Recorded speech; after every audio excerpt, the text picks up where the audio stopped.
Welcome back to Catching Up with Katie. So this week it's all four of us. I don't think we've done this in a minute. I think it's been weeks since everybody's been here.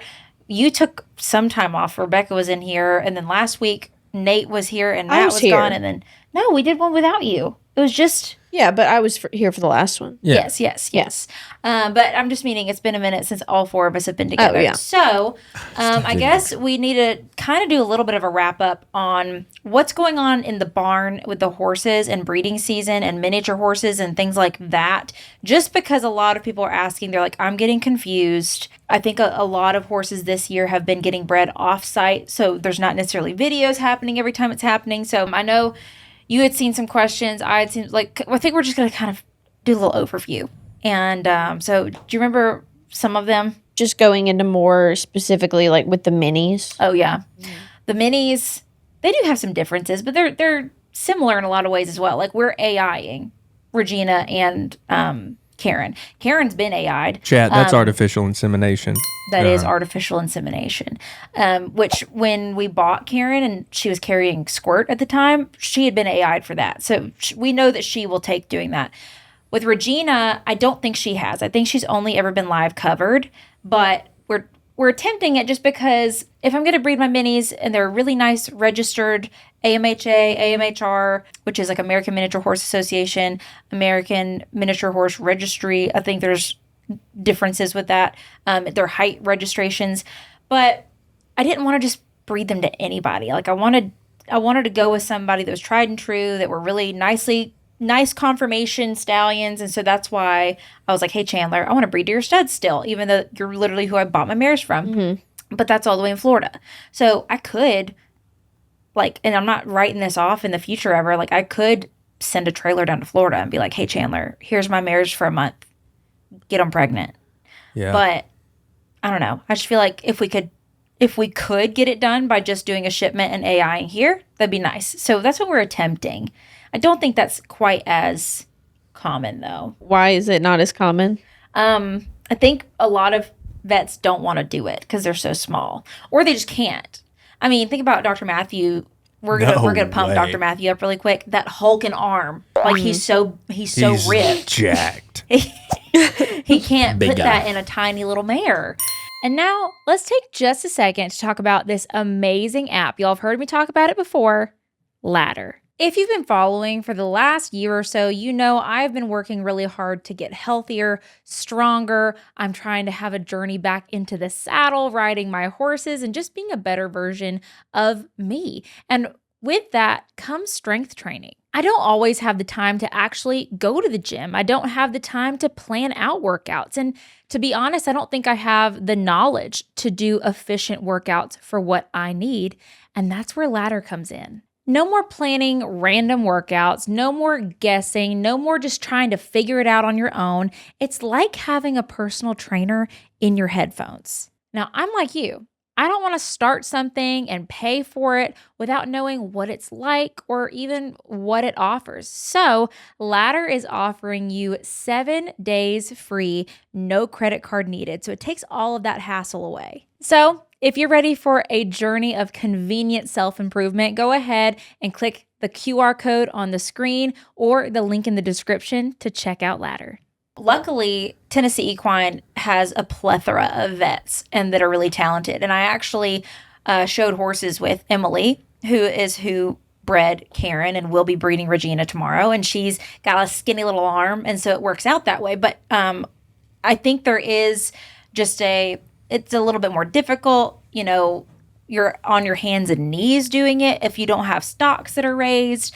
I think because there's probably a little more risk to it with the fact that they're smaller, that some vets just say, nope, not doing it, or they don't have I think you can do it with wands as well. I've never seen it done. I think there is a way of doing it where you don't actually palpate, but Tennessee Equine, like I said, has enough vets, has enough experience in a lot of different areas that they have people with a wide variety of knowledge on pretty much anything. I'm very lucky to have them close. And so Emily has a couple of other mini clients. And so she does that quite a bit at the clinic. And so she said she'd help me out this year. But I will say my minis aren't, they're small, But you can see some that are like way smaller. Like I think mine are like in the 35 to 38 inch range. There's some that are like 30 inches. That's and I mean, crazy. can you think about 5 inches shorter than Karen?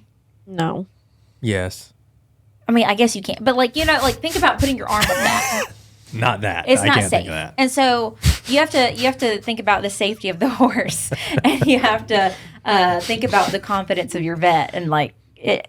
Just not everybody will do it, and also not everybody will collect mini stallions. So that part's hard. Yeah. Because, I mean, it's a lot easier just to do a live cover between the two. It's a lot easier to handle something that's small, but I mean, not everywhere has the facility to collect a small stallion or does the time to train them to collect. And so I think there's just lots of variability to it, where it's just not as progressed as the large horses on a big scale. There's obviously farms like Chandler and things like that do everything, but I don't think that's as common. I don't remember if we saw when we were there. Did they have a mounting dummy? No, he mini? takes them to a clinic. Oh, okay. But I'm not sure. That's the thing. I don't know. That would be hilarious to me. Yeah. It's like, oh, here's the little version. Because I've heard of some people, because I know you can train stallions to collect on the ground. You can train a stallion, I mean, even big stallions, to collect from the ground, meaning they don't jump on anything. And that is really a good tool to have, because then if they get injured, if they hurt their back leg and then they can't, I mean, they can still have a career and they can still have a job and, things like that. So I don't know if they train them to do it from the ground. From like a safety perspective. Yeah. Why would you not train them all to collect from the ground? It's hard. Not all of them will do it. Gotcha. Yeah, it's definitely not as foolproof. Gotcha. Like I know at High Point, they've trained some to collect from the ground, and it came in handy big time when that horse, injured itself or was, whatever. But I think only like a handful of them do it. Gotcha. So it's just way easier. It's something nice to have in the back pocket, but not something you want to keep in the front. So majority of minis just do live cover? I would say so. And I did see where people were like, why don't you AI your goats? Why don't you AI your donkeys? It's going to sound double standardy, because like with my big horses, a large reason we do AI is like cleanliness and less risk with those two hormonal horses coming together and causing injury. And, it's a lot easier to get semen from across the whole country or even internationally. I just don't necessarily need that with goats or donkeys or whatever. And donkeys, especially like mini donkeys, I know they AI big donkeys, but mini donkeys, like Dolly's probably the same size as Karen. If you look at them, I don't mean to be talking about hoo-haws on this channel right now, but like Dolly is substantially smaller in her reproductive area, and you'll notice her hips are a lot narrower, and it's just harder for them to do. And I don't think it's necessarily worth the risk to the animal. Yeah, I know that there are some donkey jacks that collect and are very successful with creating mules. Like people ship their semen to breed to their horses and create mules. And I know that happens, but that's kind of with regular sized ones. I don't know of a whole lot of AIing with mini donkeys. If you do, please let me know. Are there like... I don't. Are there like well-known like donkey stallions? Yes. Okay. We got to pull them up. We got to pull them up. I also have a question after this. What is his Don't name? forget it. I'll know it as soon as Big Jack. Famous Jack. No, Nate has palpated before. I have. Not a live horse. No. I did that too. I had palpation practice. George Washington's donkey, his name was Royal Gift, and he stands out as one of the most famous breeders used for breeding Gallant. mules. It's Gallant Royal something. Gift. Clyde. Gallant. I'm thinking off that it's Clyde's Gallant. Perry's a donkey. Nice. He was a model donkey used for Shrek. Oh. Clyde's Gallant Fox. That's his name. Look him up. That's a cool name. He's like a show donkey, okay? And so I've seen some really good mules, and I'm like, that mule moves like a horse. It looks gorgeous.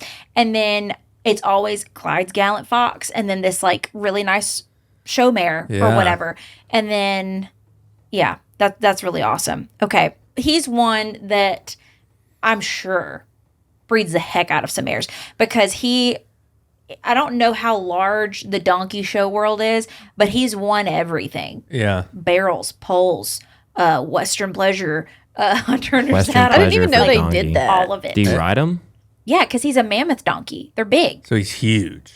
When I say mammoth, I mean like 15 hands. Sometimes 16 hands. But I think he's like really big 15 donkey. too. That's like But that's like an Annie-sized scary. donkey. that's like Trudy. No. How big Trudy is is Trudy? smaller. 16.3. Oh, 16, 16.3. They're kind of close. It's a big donkey. Okay, Is that not a mule? I'm talking about Happy to Erlene. Erlene is big. She's 16 hands. Yeah. They're not going to be as like stocky. I do have a question. Yes. Do you, and I think I know the answer, but I can't remember. Do you get a mule from a donkey breeding a horse or a horse breeding a donkey? A mule is a female horse being bred by like a donkey jack. The reverse of that is called A henny. something. Yeah, I'm about to say it's called And they're something. ugly. Yeah. I'm so sorry if you're a henny lover. They're the ugly version. That's why they're not as common. So if you breed, Well, I feel like they'd be less productive. Like you Like- breed mules for work. well, it's the same thing as a mule. It is Is the it? same thing. They are Did they still a get as big? hybrid. Okay, let me just put it this way. I feel like a mule looks like a horse with donkey ears. A henny looks like a donkey with horse ears. That's worse. It's so much worse. It's so much worse. There was a donkey named Romulus. Romulus. And Romulus weighed 1,300 pounds and stood 17 hands. Whoa.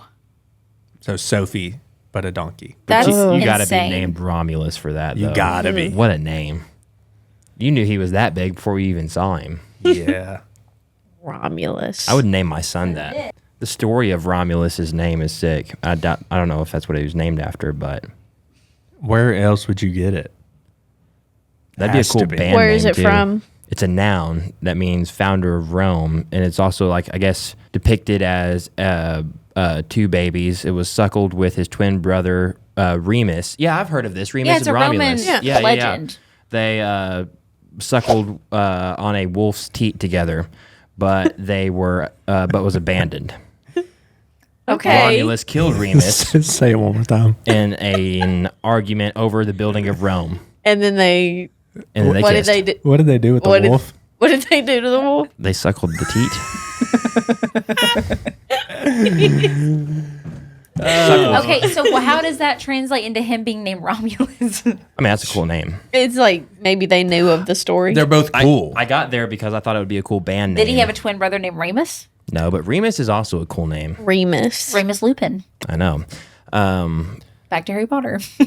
Well, Lupin also means something. Romulus and Remus were both mammoth donkeys owned by Phil and Cara Yellett Okay, so there is in it Texas. comes together. In Texas, that makes it worse. It'd be cool if it was in like Europe.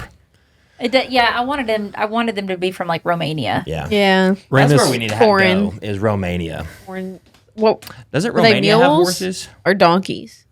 Donkeys. Donkeys. Mules can be big because I mean, imagine if you breed Sophie Yeah. to a That's what I'm mammoth saying. jack. Like then you they could breed be mules huge for mules. work and like pulling plows and stuff. But yeah, generally donkeys. Like we passed by a donkey on the way to the repro center, and I think it's probably like Gracie size or like Yeah. it's not huge. Also, being on your farm all the time, It is like kind of shocking to see right, them. you look at like the mini donkeys, Yeah. and then you get in your mind like that's what a donkey looks like, and then like you see Yeah. an actual donkey. And also like Shrek. You think about Yeah. he's a mini donkey. You don't, and then you don't think about them being actually like big Yeah. beings. I never thought of Donkey off Shrek being a miniature donkey. No, me Never either. thought of that. He's just a donkey. He is He's a donkey. But there's also Donkey. talking ogres, so and fairy tale creatures. That is true. Yeah. You're right. What was that? Sorry, I got distracted. By what? I mean, there's nothing. There's another being But over you here watched apparently. it. But you watched it go. Whatever it was, you followed it with your eyes. I did. I don't know what it was. You didn't see what I saw. I don't know if I want to. there was an apparition She followed it. from something. I could see the there thought was leaving there your was a mind. certain like cloud Like haze. coming in front of the light from something. I don't know what that could have been. Anyway. I'm lost. Okay, I want to bring up. We could pivot. Well, I want to bring up a conflict from last episode.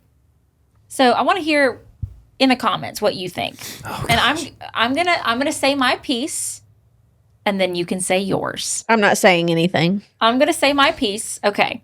So in the last episode, I told a story about one of my older dogs when I was young, and how way into her life, some of our friends had admitted, because we found her with a broken hip, and like she was obviously been out in the wild for like a while. She was emaciated. She had a broken hip, obviously, and like turns out it was from where she had jumped out of the back of a car or a truck and had been on her own for a couple of months before we found her. Years and years down the road, our friends admitted to us, they said, oh, we saw lost dog posters, and we took them down because y'all had been taking such good care of her and loved her for so long at that point, that, and like she'd had puppies and stuff, that we didn't want her to leave you. So we took the posters down. And so in that discussion, Nate mentioned, I don't care how long it's been, give me my dog back. Correct. So I want to raise, and I'm not disagreeing to a certain extent.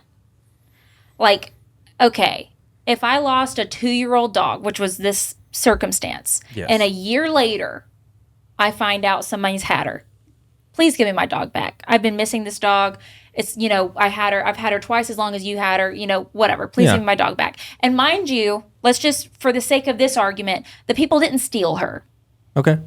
She somehow got lost. They found her. Absolutely no way of knowing that she had a loving owner.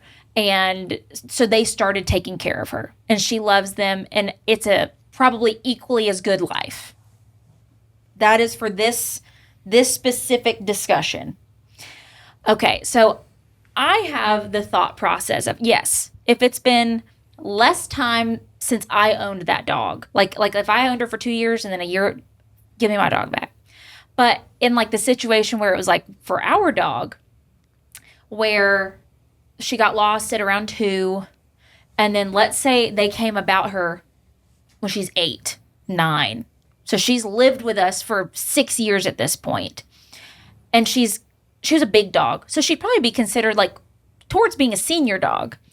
I believe if she was happy with those people, it would be more stress to that animal and dog to then bring her home and disrupt her life. And I think personally in that situation, it would be for myself. It wouldn't be for the animal.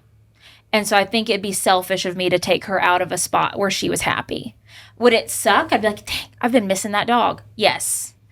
But I truly, like, if she's in a good home and it's been that long, no, I'm not taking that dog. That would be meaner to the dog, in my opinion.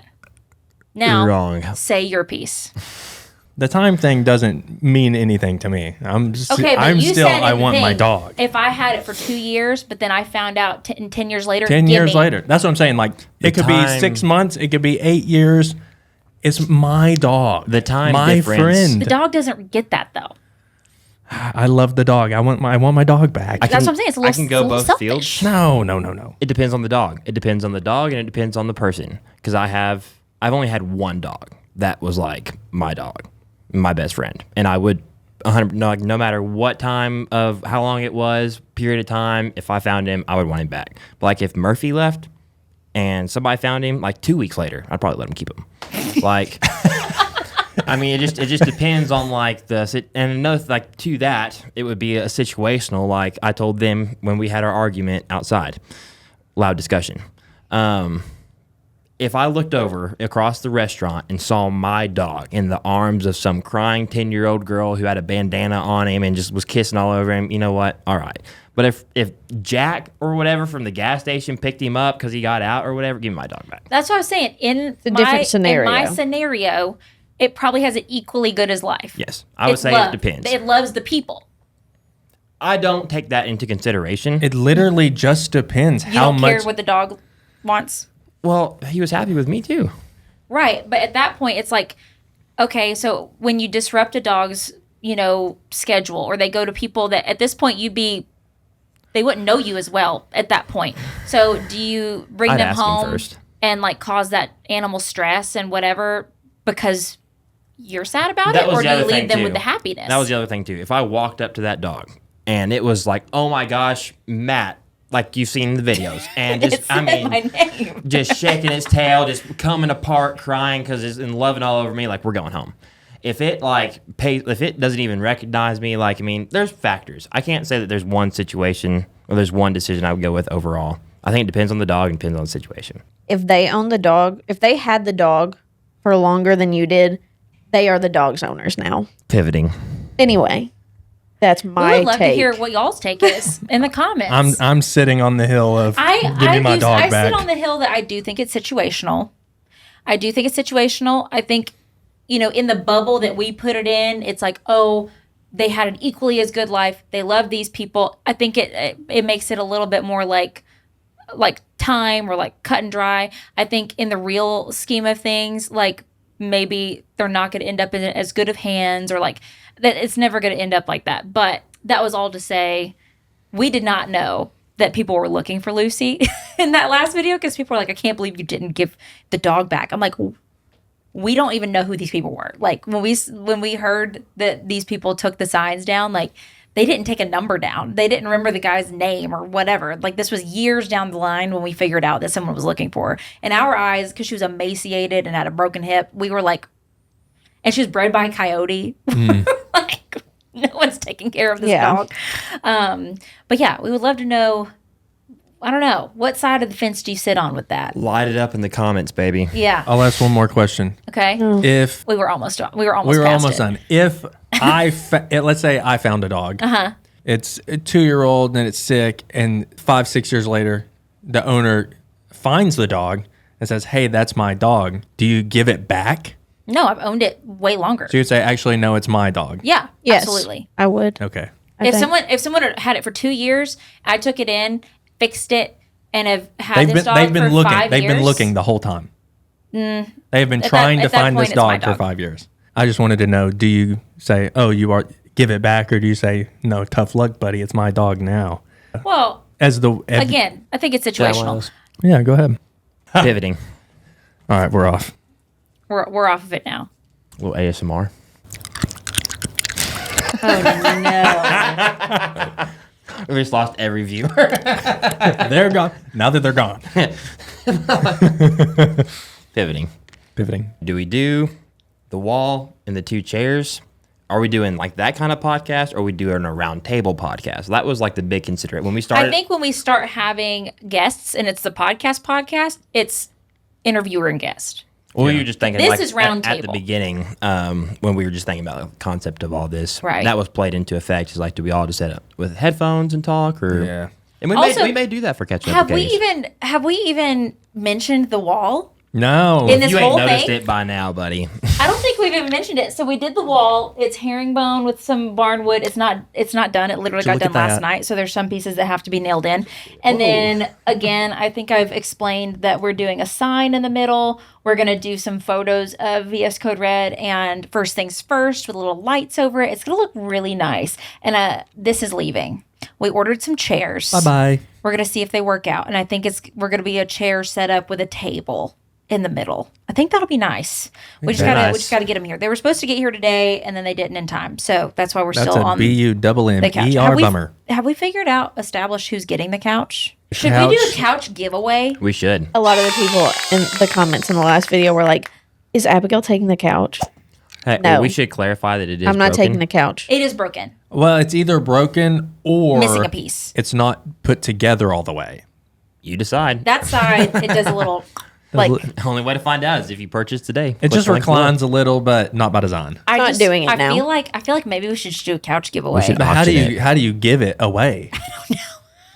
We Yeah, can't. you also have to come get it. I feel like Tony Hawk used to like plant skateboards and then take a picture of it and post it, and then everybody would scramble to go find it. We did that. So yeah, but what if we drove by it like 2 weeks later and we're like, oh No, yeah, it's still there. No.